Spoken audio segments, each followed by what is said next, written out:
On today's show, as promised, it's time to get to the mailbag and start answering some of your questions. And we're going to start with a couple of beauties today, including what did the Bucks actually do in the offseason that should be creating optimism amongst you?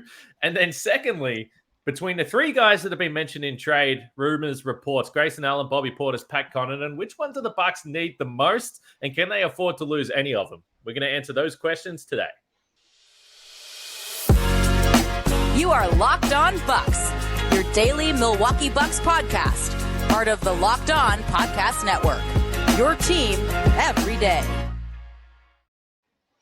Well, Locked On Bucks. My name's Kane Pittman. You can see and hear me on this show Monday to Friday and find my work over at ESPN alongside me, the founder of BrewHoop.com and longtime voice of the podcast in enemy territory in Boston right now, Frank Madden, for today's episode that is brought to you by FanDuel Sportsbook, official sportsbook of Locked On. Make every moment more. Visit FanDuel.com/Locked On today to get started. We appreciate everyone for making Locked On Bucks your first watch or first listen wherever you're catching the show.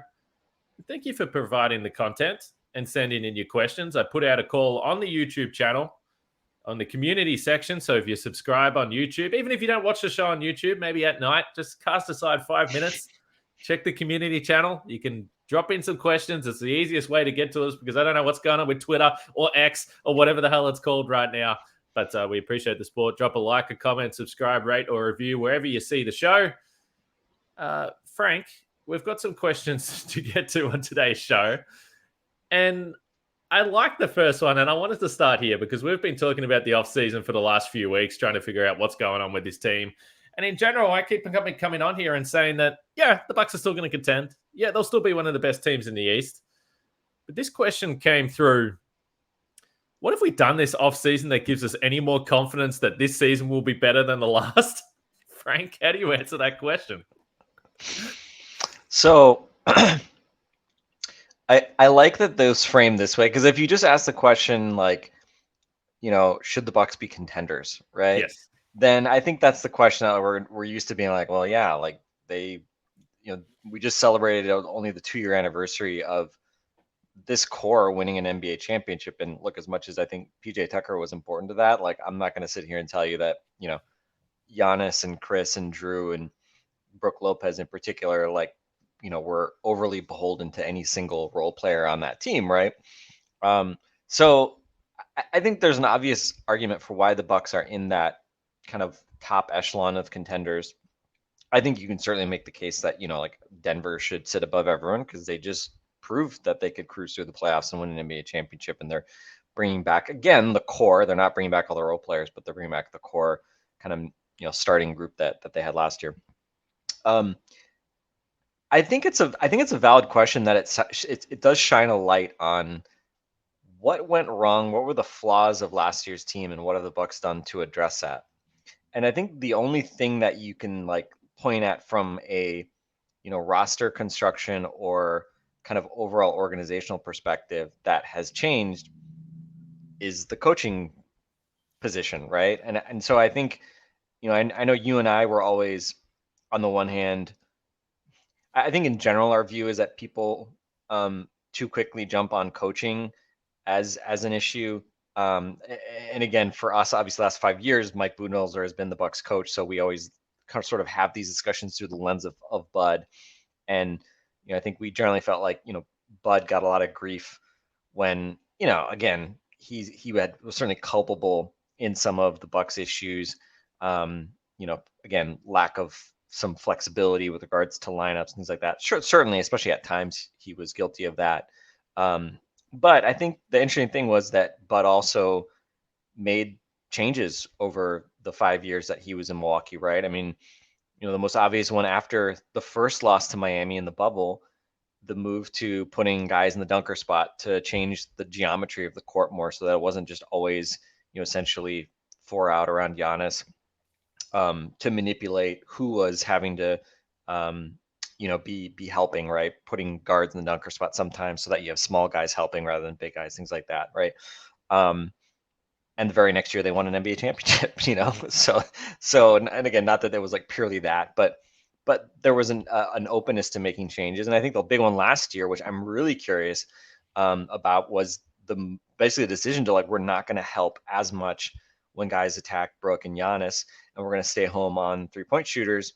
And lo and behold, they dramatically cut down the rate of open threes they gave up and total threes they gave up. And so that's an area, and then the defense obviously rebounded and were a lead again last year. So that's an area that I'm really curious to see, especially with Adrian Griffin and his experience in Toronto. Like, how does, that kind of piece change? So I think it's hard to say. I mean, it's hard to say that Adrian Griffin coming in that like, individually in an objective sense that he's a better NBA head coach than Mike Budenholzer. I mean, Mike Budenholzer's a really high bar. The guy won a championship here. He's been the coach of the year twice in the NBA in 2 different cities. He's a great coach. That said, as we kind of talked about that, fair ain't got nothing to do with it, or I can't remember the phrase from The Wire exactly, but it wasn't about just, is Mike Budenholzer a great coach, or did he not do enough for Milwaukee? Again, the sense was, especially after that loss, especially around Giannis, was there an openness to a new voice? I think there was. And so to me, I don't know if it's addressing a like specific failure by Bud so much as I think there was probably a need for a new voice, a refresh, and especially if you're keeping the core of your roster together from a personnel standpoint, how do you shake things up a bit and get rid of maybe some of the staleness? Well, the obvious thing to do is to change the coach. And so, whether that translates into an NBA championship or, an equal amount or better amount of success, after a 58-win regular season where you had the best record in the league, I mean, there's almost nowhere to go but down for Adrian Griffin. So I feel like it's sort of hard to say like, oh, they're going to be better, in the regular season or something like that because of Adrian Griffin or anything else. But I do think that, especially when you think about the playoffs and the adaptability of this team, that at least there's a new voice, some new perspectives. And it's not just Adrian Griffin. Offensively, Terry Stotts, you've made the point that defense is not the problem for this team. Again, I think there is opportunity to maybe be more flexible, try different things defensively. But the core or the base defense was not a problem. We'll see how much that changes. But offensively, I'm really curious to see what is the influence of Terry Stotts. What kind of things might we see them do differently? I don't think they're going to like stop shooting 3-pointers or something like that just because Bud's not here or something like that, right? Like they're constructed to still shoot a lot of threes. But I think that it all starts with the coach to me. And as far as the personnel, I mean, the good news is you still have this core group that, looked great when they were kind of all together. Obviously, Chris coming off the injury took a while, but he had probably the best playoffs of any of the core guys in terms of like outperforming the regular season. And I think then the last part is the obvious thing of just you have a chance to be healthy for next year's playoffs. And for the second straight year, as much as Giannis did return, you didn't have Giannis for 2 of those, for 2.5 games, basically in this 5-game series. And he obviously was not fully fit. And of course, like if you don't have a fully fit Giannis, it's hard to say that, that was the best version of the Milwaukee Bucks. So there's no guarantees that, you're going to be healthy in the playoffs. We know how that works. But I think just having another year where you have the core of this group together and you have a chance to get them all healthy and hopefully in a rhythm by the time the playoffs come around, that's the greatest source of optimism. And that's not really like a huge change, but that is to me the kind of number one reason why things could be different is you may actually have Giannis fully healthy for a first round series at least. And if that happens, then certainly, you feel pretty good about your chances going up against anyone to me. Yeah, I think it's interesting, the idea of feeling optimistic anyway, because I do think that just by simply making a major change, like changing your head coach, you can talk yourself into thinking, okay, things are going to be different. Things are going to be fresh. And I feel like it's the same with the roster as well. But you still wouldn't know if the Bucks made some kind of major trade and traded Chris Middleton or Drew Holiday for some other all-star caliber player. You still wouldn't know how that's going to work out. So I think that there should be some optimism or confidence based on what you do know with this roster. And the confidence should be that they're going to be there and they're going to have a shot. And then it sucks, but you'll probably get to the postseason and you'll be gripping onto your coffee table or the arm of your chair and wondering whether they're going to have some luck, knock down some threes. And that's kind of the way it goes. But I feel optimistic that they're going to be in the place that we want them to be. And yeah, I think ultimately there are some people that just sit back and say, well, they got rid of Bud. Now they're okay. I'm clearly not in that camp, but I can understand that that's going to provide a lot of optimism. That is a major change. And I do think when everyone talks about the Bucks running everything back, Adrian Griffin and a new head coach, particularly a guy that hasn't been a head coach before, I think it's been overlooked a little bit. So I'm curious. I can talk myself into being optimistic, but more curious than anything when it comes to the head coach and how that looks like, particularly with some of the offensive stuff that you mentioned. And Terry Stotts is a great point. Yeah. And I was going to say too, I mean, I think from a roster standpoint, you talk about optimism, right? It's July. So optimism that, you have more young guys now than you've had really probably in the past few years, at least on the main roster. And you have 3 two-ways rather than 2 because of the changes to the CBA. So again, who from that group, as we've discussed, who from that group is going to make an impact this year? I mean, I'm not going to bet on anybody being like, oh, that guy's going to be a top 8 playoff rotation guy who's going to make a difference. Marjan, again, probably is the most known quantity just because we at least saw some of him last year. Again, AJ Green, you could say also similarly, we saw a fair bit of him last year. Again, do I feel really confident any of those guys is like something going to be like, oh, that guy is, better than the 6th, 7th guys that we had last year. And that's what's going to, ensure that we beat Boston or we beat Miami or whatever it might be. Again, I've seen this movie too many times to kind of get that optimistic at this point. But again, between Marjan, AJ Green, and the new kids, right? Principally the 2 second-round picks, Andre Jackson Jr. and Chris Livingston. Could one of them maybe catch lightning in a bottle? Maybe one of them becomes a guy that actually is, maybe just a regular, a useful regular season player. Before we get to like top 8 playoff guy who's actually like, useful in that regard. Like that may be a little ambitious, but at a minimum, I think there's a much better chance, certainly this year, that we're going to see one of those guys actually be a more consistent regular season player. But again, I'm probably too old and jaded at this point to get too excited about it. But certainly there's going to be an opportunity. And I think we're all curious to see, how much is Adrian Griffin willing to gamble on giving those guys minutes and playing them and giving them opportunities more consistently than certainly. I think Bud, as we've talked about, Bud probably had a reputation of being like anti-young guy more than probably he deserved. But now is the good test, right? Adrian Griffin, you got a bunch of young guys. What are you going to do? Everybody's looking at you as the guy that's going to, develop these guys. And, everybody's seemingly forgotten how we thought that Bud's group, Hawks University, all that stuff about like, oh, they had this great development program. They're going to really change things in Milwaukee. It didn't really happen. Obviously didn't draft from very good places either. And now the ball is in Adrian Griffin's court. Okay. Can you take some of those player development, his player development background, right? Even as a head coach, Jimmy Butler, his greatest success story. Can he figure out a way with his staff to again, you're not going to have necessarily, a bunch of guys have that have a lot of success, but as far as, can you get 1 or 2 guys out of that group to pop a little bit? And again, maybe it's just being regular season contributors, but even that would be, I'd say, a very welcome change from previous years. Yep. Let's start it right now. Hashtag Bucks culture.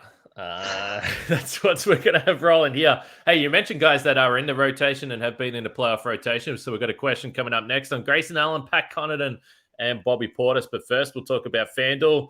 We are right in the middle of baseball season right now, and you can take your first swing at betting MLB on FanDuel and get 10 times your first bet amount in bonus bets up to $200.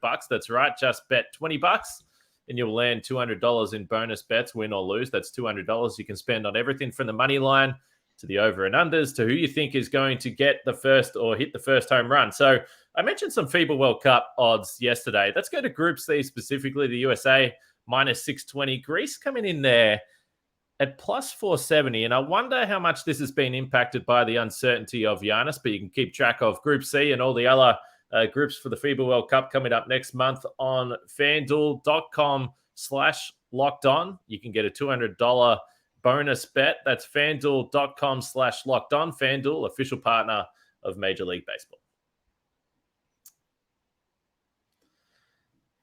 All right, let's keep it rolling with the mailbag. Second question we've got here today comes from Simeon Carter, who asks about, he says the players in limbo, but let's just say the players that have been caught up in trade rumors. So Grayson Allen, Connaughton, he doesn't mention Bobby Portis, but I'm throwing him in there. Do we need them, or are they trading options at this point? Not sure about the numbers, but the last 2 years, they seem to be ineffective in the big moments. So I think, firstly, all three of these players, whether it's Grayson Allen, Pat Connaughton, and Bobby Portis, have had good moments in the postseason. And Pat and Bobby, obviously, in the championship run. Grayson Allen destroyed Chicago. And also just in general, during the regular season, had a couple of nice moments, a couple of game winners last year, one against Toronto, one against New York in New York. So I do feel for guys that ultimately are between player 5 and 8 in your rotation, I do think they have become a little bit of a scapegoat. We see some comments on YouTube where I've seen some people just say, literally just get rid of Pat Connaughton or Grayson Allen and the Bucks will just simply be better by not having them on the roster. Like, these are good. These are actually decent NBA players. Maybe the question has been with this Bucks team, with some of the health stuff they've had in the last couple of years, maybe they've just been asked to do a little bit too much. And maybe they've planned to play outside their role, particularly on offense for this team. Bobby Portis wasn't in this question, and I do think that as I gauge where the fan base is at, I do think Bobby Portis is probably the most popular of these players and the guy that people would like to trade the least. But do you look at any three of these guys, particularly with the roster construction now? We spoke about potentially the lack of guards that they do have.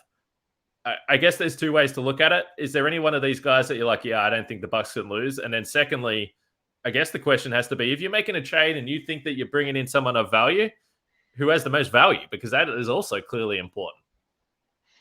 Yeah, I think let's start with maybe the positional sort of dimension of this. I think, from a positional scarcity perspective, on the one hand, wings are always sort of like the thing that we covet the most from like a playoff rotational perspective.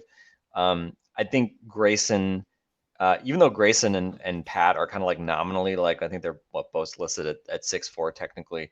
Pat just plays a bit bigger. And I think we saw that obviously during the playoff run to the title. He was a guy that was in the crunch time closing group, on a lot of nights, especially, when they were frequently closing and going small.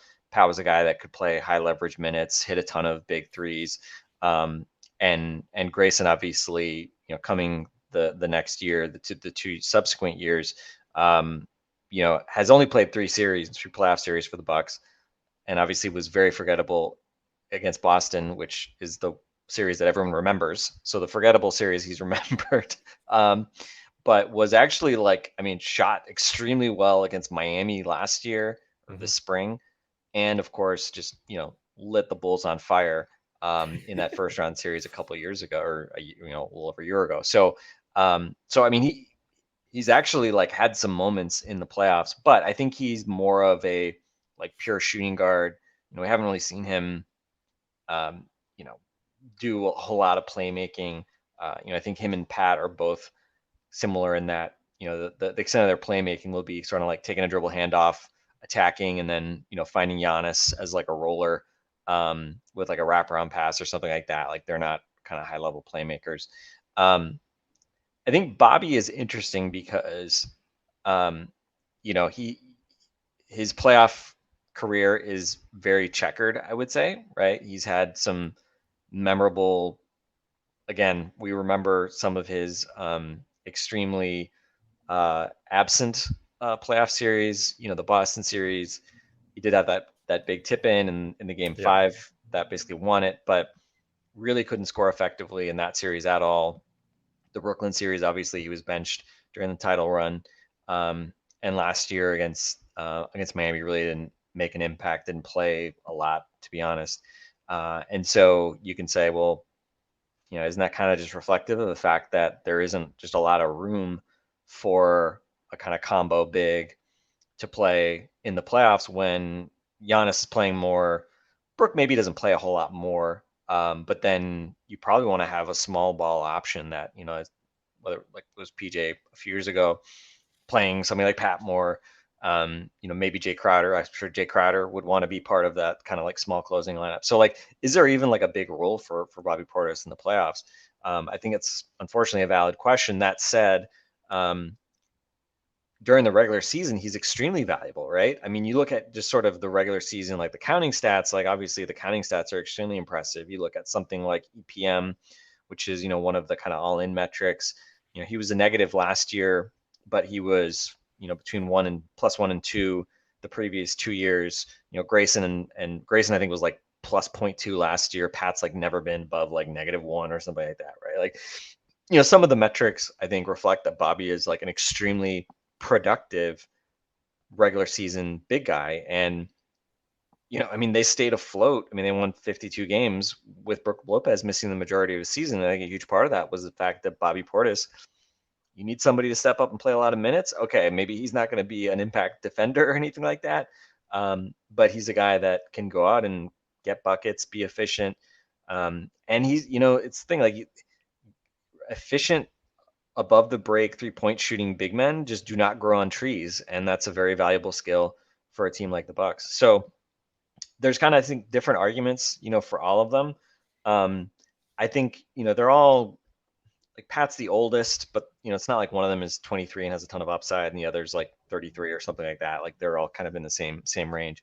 I think, to me, I think Grayson is probably the most movable.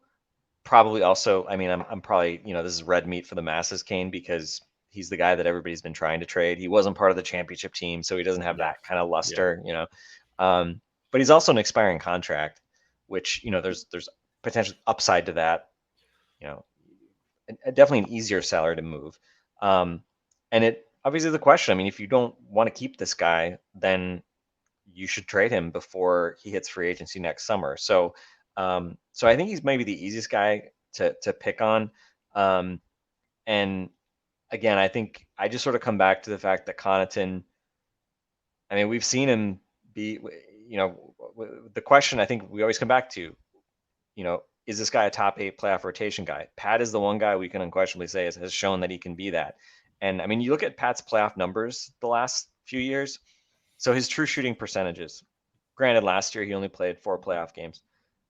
76% true shooting last year, 63% in 21-22, 63% in 2021 during the title run, 56% in 19-20, 58% in 18-19. I mean, he basically was average to very good each of those years. His box score plus minus, which is not gospel or anything like that, but I mean, he's been essentially, with the exception of the bubble year, he's been very clearly a positive box plus minus guy, nearly +2 in the playoffs during his career, versus in the regular season, he's -0.2 in his career.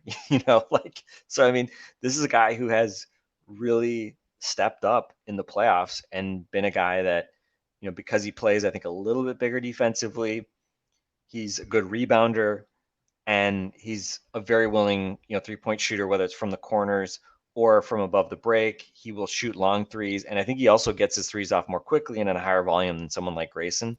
So I think I always come back to Pat as the guy that I would least want to lose. I think also just from like a culture perspective, him and Bobby, I think both have strong arguments, as far as just being like guys that the locker room would hate to lose. I think if Giannis was, picking a guy that has to go in the foxhole with, I don't think Grayson Allen's gonna win that vote against Bobby and Pat. And it probably would be Pat, right? I think if you gave Giannis a vote, I think it's probably Pat. So again, I think to me, it's probably comes down to Pat, the kind of proven playoff performer, versus Bobby, the like regular season versatile big innings eater type. And again, if the goal is to win a championship, I think you end up going, looking at Pat as the guy that you would value the most. But I think there's arguments kind of, in different ways as sort of we discussed. So that kind of would be how I would, break it down, Kane. And again, like with these role players, it's so hard to find role players that consistently contribute in the playoffs. And those guys, especially Bobby and Grayson, I think have highlighted that the last 2 years, right? Like just the up and down swings can be pretty severe. But Pat, to his credit, his playoff numbers, man, they're really impressive. Yeah, if I had to rate these three guys in terms of what I think the importance is to the Bucks this year, it would be Pat, then Bobby, then Grayson, and I feel like pretty okay about that. Part of that is positional stuff, but then again, playoff playability, as we've discussed a fair bit, and I'm kind of just resting on the idea that last year was just a down year for Pat because he never really was able to get healthy. He had some lower body issues throughout the season, so I do think all three guys have at times been harshly judged by the fans, as I mentioned, but I think Pat is a guy that you can lock in right now and say, okay, well, he's in your top 6-7 guys and going to be in a playoff rotation. And I also think for trading these guys, I do think you need to get into half the season and see how the team is looking and see whether a Beauchamp is playable and whether Jay Crowder is not completely out of gas. Like, I think those things will matter. That's why maybe I feel a little bit better about the fact that at least right now, it looks like the Bucks might go into the season without making some kind of big trade. If I had to put money on it, though, I think they're trading. I don't think all three of these guys are on the roster by the postseason, based on all the reports and all the smoke we've seen about these three guys. And I think that the hard part is, if you want to trade for a guy, again, like I'll use Colin Sexton as the example, just because he's been talked about so much. But if you want to get anybody that's in the kind of mid to high teens, or certainly like low $20 million range, two of the guys, you need two of them. Yeah, exactly. And the problem with having a really high payroll with star players is that it's only natural that you don't get these like random bad contracts. Like the Bucks have a pretty tidy cap sheet. Like the guys that are getting paid can all play. And so if you're gonna give somebody up, it's gonna be somebody that plays, and that's pretty good. I do think, again, I'll say it as well. I mean, I think Grayson generally, I think, gets a little bit too harsh of a read from Bucks fans. I think, and the general basketball. Yeah, exactly. But I think it's just only natural, I think, and yeah, you just look at the roster. I mean, we've been kind of joking about it, like how many shooting guards / like kind of 2-3 type players they have on this roster. I don't think like AJ Green, like I don't think you could just throw AJ Green in for Grayson Allen and get kind of the overall level of play that Grayson Allen gives. Like, to be clear, I know people sometimes may be kind of tempted to kind of think that way, or think like Beauchamp could just like slot in. Like Grayson, I mean, he's a 60% true shooting guy, a 40% 3-point shooting guy. He can pump fake, attack the rim. He scores at least a little bit that way. He's a solid passer, certainly better passer, playmaker than Marjon and AJ and kind of like those types. So again, he's not a high level player, he's not a high level starter, but just throwing anybody in there, especially a young guy who's still trying to figure stuff out to a degree, that's asking a lot, right? But that said, you have a lot of guys at the shooting guard spot in particular, and Malik Beasley, if you're going to say, who do you have a ready-made replacement for? Well, Malik Beasley is the obvious Grayson Allen replacement. I don't think he's as good all around as Grayson is, but he's, as we've talked about, like a much higher volume 3-point shooter, and that is a really interesting skill set given the way this team is constructed. If you're talking about moving Bobby, then you start getting into like some kind of weird stuff, because then it's like, well, Jay Crowder can take kind of the power forward minutes that Bobby was getting, but Jay's not going to take like the center minutes. So it's like, then are you playing Robin Lopez every night if you were to trade Bobby? So again, it doesn't mean you can't trade Bobby Portis, but it's definitely like a different approach that you'd be using. You're potentially going a lot smaller, Giannis, more Giannis at center, which we know he isn't the biggest fan of. So, it is another situation where I think it's just gonna be interesting to see what Adrian Griffin does. Does he give young guys opportunities at the 2-3 spots? Does he, seem open to playing Jay Crowder at the wing rather than just at the 4? Is Robin Lopez actually playing, or is he just sort of like, laying on the sideline, stretching his back most nights and, fighting mascots or something like that? We'll see. But As you said, still a little bit of time. I don't think the phones are getting burned up at Bucks HQ right now trying to make moves. But by the time we get into training camp and preseason, I mean, who knows, right? They'll get a better chance to take a look at this roster, and who knows? Maybe if Damian Lillard actually gets traded at some point, maybe that kind of dislodges some of the kind of stuckness that the rest of the league is kind of toiling with right now. Because I think probably, again, if that becomes sort of like a 2, 3, 4 team type of trade opportunity, who knows? Maybe there is an angle for a team like the Bucks to get involved there, and maybe kind of fill one of those needs at the kind of playmaker spot that we've been talking about for the past month.